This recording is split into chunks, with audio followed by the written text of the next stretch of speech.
MultimediaJay radio style.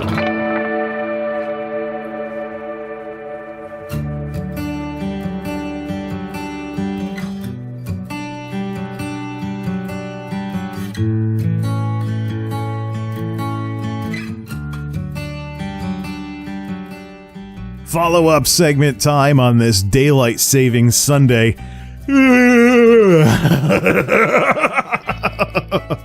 Do I feel like my sleep schedule was affected? I don't think I had much of one to affect in the first place. Whatever. So, I noticed as I was listening to the discussion earlier that I verbally completely walked away from a point that I was making. It's one of those gaffes that you basically are never going to hear until you listen to yourself after the fact. So, we're going to address that. We're going to address the whatever other loose ends there are with regards to the Shadowlands discussion and WoW versus other MMOs that I was having going into BlizzCon, and basically move on from all of this. So first off, the idea of Timewalker Mode and taking a break from Shadowlands content to go do some content in a previous expansion's story or zone that you never got around to. Right now, in the BFA world with a 120-level slogfest that lumbers you through all the back catalog of World of Warcraft just to get to max level unless you buy a boost, this idea is not going to be very appealing. But I'm guessing if we give it some time and people get used to the new setup when this launches, and they start realizing, hey, leveling is something you get over with on the way to unlocking, doing stuff in Shadowlands and the entire rest of the game. When we get more settled in with an environment where leveling is, 60 to 70% faster, and you only level through one expansion before you head off to the Shadowlands, I think it's only a matter of time before people start saying, look, I'm not an altaholic. I don't want to have a bazillion characters just to play through all the other expansions. It's old content, so just let me do that anyways, without it being boring as heck because I'm blowing everything up with one AoE button.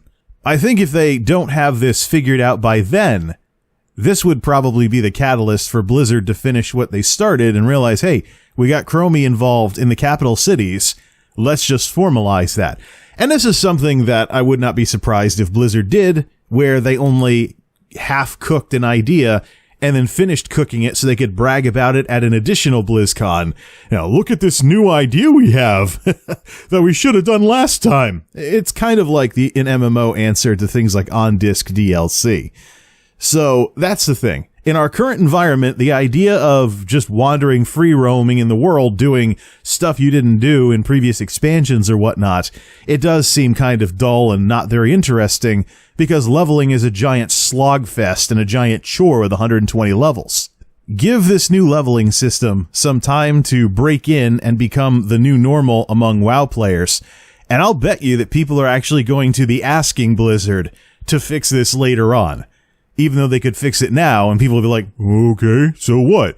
It would have to be a feature that grew on them as they got used to the new setup where leveling didn't kill your interest in outdoor content because it's so boring. I gotta do the same zone, same stories. I've seen it a bazillion times over and over again. I just want to grind dungeons. Yeah, that sort of thing. When that goes away, and you're not forced into every single story every single time, and we get to a place where you're saying, you know what? I haven't run through Lich King Northrend in a long time. Why don't I just go through that again just for old time's sake?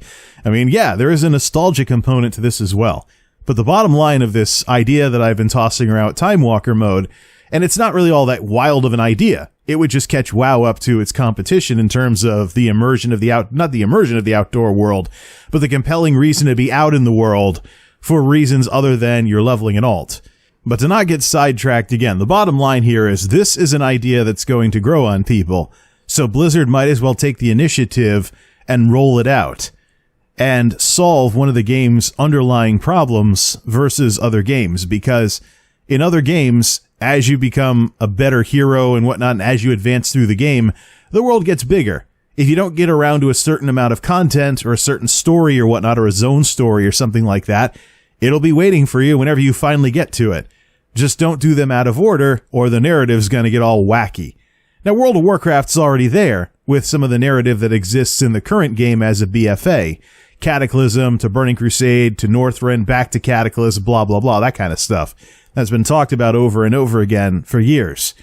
But Since they're introducing a time-traveling component by getting Chromie involved, they might as well finish the job and let players past level 50 level sync to level 50 if they want to, in order to not have everything else be a total cakewalk when they're going through those stories. And the people who don't want this have that option as well. In the grand scheme of player freedom, which has been the trend in MMOs for the last several years, this would actually be something World of Warcraft did that would be better than its competition. The competition makes this kind of scaling mandatory. Between the phasing technology and the Timewalker technology, Blizzard has everything they need to support player freedom even more by making this voluntary. So if you need to farm mats, go out to a zone unscaled and be in a separate phase and nuke everything with AoE and farm to your heart's content. But if you want to actually do some adventuring that isn't synthetic metagaming, I need crafting mats or something like that, then use the scaling system, and that way you won't be bored to tears because you breathe on a monster wrong and it dies. So that's what we're looking at here. And from Blizzard's perspective as a business running a subscription MMO, if people have more reasons to stay subscribed to the game, like they are playing through a zone story in one of those, or an expansion story, I should say, from one of those so-called lost expansion stories that folks were lamenting, people level out of the expansion when they're only 30% through the story, or whatever it was during the deep dive yesterday. Mists of Pandaria was the example. What, Jade Forest and some Valley of the Four Winds or something before your quests start turning green or something along those lines. Hey, it's a way for players, and particularly new players, to stay subbed for longer by saying, okay, so people talk about this expansion, that it was good, or that expansion and why it was bad. I'm just curiously going to check out the story. And it'll be interesting, though, if we start getting generation gaps in how people view certain expansions.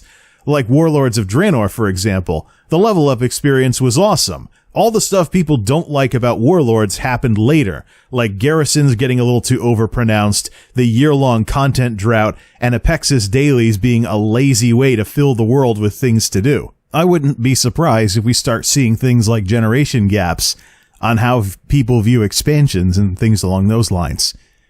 But don't tell that to the people on the forums who were saying, Shadowlands sucks. The people that love their manufactured misery and will spin everything, apparently, into Blizzard can't do anything right anymore.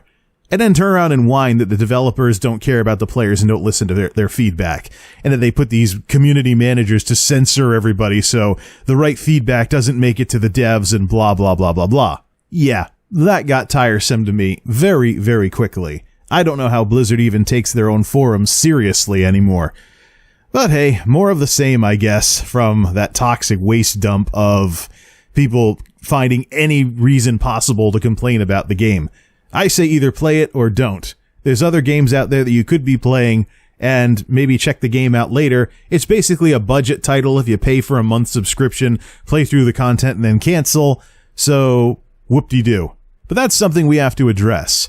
All this bellyaching about Blizzard needing to fix this game, the first thing that needs to happen is the players need to give Blizzard a chance to actually fix it. Like today, I saw Nixium's video about, BlizzCon 2019 was one of the worst ever. Yeah, ride that clickbait train, Nixium. He did have some points, though, that there were some similarities to Warlords of Draenor in terms of there didn't seem to be anything interesting announced at BlizzCon when the expansion was announced, versus Warlords not having like a new class or something along those lines. But here's the thing. It's interesting that Nixium brings up Warlords when Warlords is the poster darling child of WoW expansions getting overhyped.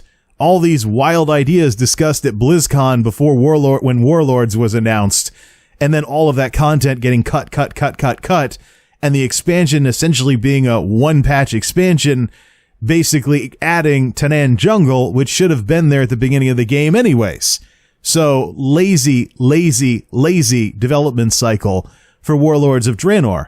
So, how you can compare Shadowlands to Warlords except through a couple superficial, nitpicky things like, there was no new class, there was no new this, there was no new that. Come on. Get off the clickbait train. That kind of FUD, when we're obviously looking at something that's very early in development here, would imply that Blizzard has learned nothing from that lousy expansion 5 years ago. And there's one more thing I want to talk about before we move on from things, and that is this persistent animosity among WoW players about Blizzard reusing content just because of Dragon Soul. Okay, the story with Dragon Soul was a little blah, but people accused Blizzard of being lazy by reusing parts of Dragonblight and stuff like that. Well, all I have to say to those folks is, do you enjoy the current segmented world where you have almost empty zones everywhere except the most current content? And as we saw with BFA, sometimes even the current zones can be ghost towns if where the game is taking place is somewhere completely different. Like leveling through Kultiris and the Zandalar areas when everybody was over in Nazjatar. Getting my underwater zones mixed up. Meanwhile, you play other games like ESO, and stuff that you know would be considered old content in WoW and therefore a ghost town actually has lots of players running around because, number one, the infrastructure is better. You have mega servers instead of servers in connected realms. Number two, the world doesn't get deprecated as you head into expansion or DLC content like it does in WoW. The lack of a cohesive uniformity to the world where there's compelling reasons to go to other zones that you've already been to before because new stuff is happening there, it's used very sparingly in this game, like Silithus, the Wound, and the Warfront zones and things like that. Basically anywhere there's a Bronze Dragonflight NPC. But with the wailing and gnashing of teeth that I hear about the state of the world, that the leveling zones are empty, that people crowd in whatever the current major city is, and nobody cares about anything except the current expansion. That's never going to change if it is so taboo for Blizzard to actually make use of parts of the world that they've used before. Take Warlords of Draenor, for example, again. All this cut content, like Farallon and whatnot. What if Blizzard decided to do a Draenor revamp with new stuff to do and something new going on that continent? What would the response be? Maybe have some way to switch between the two if you have an old achievement from the previous version that you want to go back and do. Again, Bronze Dragonflight stuff. But what if Blizzard wanted to right the wrongs of all the cut content from Warlords of Draenor? I dare say there'd be a sizable part of the community that would despise this. And it's most unfortunate that this has to be a risky move from Blizzard's perspective in the first place. But given the complaints about the development of the game and what expansion packs have done over the years, it seems to make sense. But have we gotten to a point where WoW players will throw what makes sense out the window just so they can keep arguing? All of this, I hope, is stuff that we can very seriously think about as this game moves forward. And speaking of moving forward, there's other things I need to move on to as well. Blizzcon is all done, and now it's time to move the discussion forward to other things and let Blizzard get back to work, so to speak. We know what Blizzard has to do to fix this game. We know what Blizzard has to do to get WoW back into contention with other MMOs. Considering what's happened in this genre over the last several years, the question is, are they going to do that? Or is the delusional hubris trip, or pride trip, or whatever you want to call it, of, this used to be the most popular online game in the world, we can still do whatever we want, how long is that going to keep happening?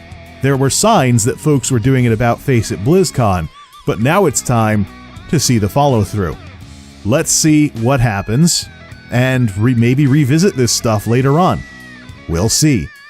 This is MultimediaJay, signing off. Thanks for stopping by.